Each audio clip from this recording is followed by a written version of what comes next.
First Thessalonians chapter 1 verse 4. Knowing, beloved brethren, your election by God.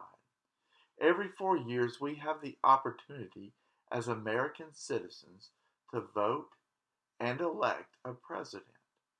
The race for president is watched very closely as this person will determine the direction of our country for the most part, from the style of dress that is chosen to wear at the inaugural ball to how strict or how loose their interpretation of the Constitution is. Their interaction also with the different political parties on different issues, and so on.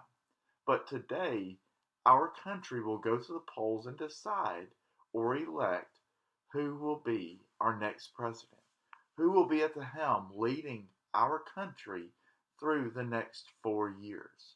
As Garrett explained so well last Sunday, our king is not going to change. We will still look to God for answers. We will still approach his throne in prayer, and we will still look to his word for guidance and what his will for our life is. Paul, in writing to the Thessalonians, encourages them by reminding them that they are constantly lifted up in prayer by him for their work in faith, love, and patience. He also tells them that they were chosen by God to be part of his family, chosen by God in a very decisive manner.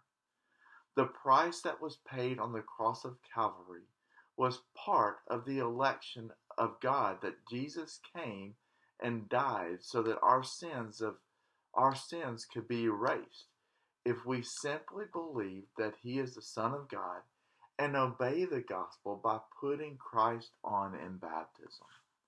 Even though we are far removed from the time Paul wrote this letter, we are still chosen or elected by God.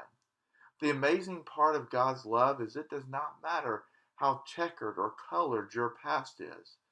We still have been chosen by God. We still have the opportunity to obey the gospel.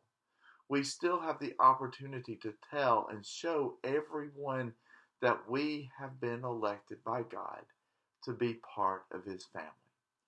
Our job quickly becomes taking the election by God seriously and making sure everyone we meet understands that they too are and they too can be a part of God's family by obeying his word and simply accepting what his will is for our lives.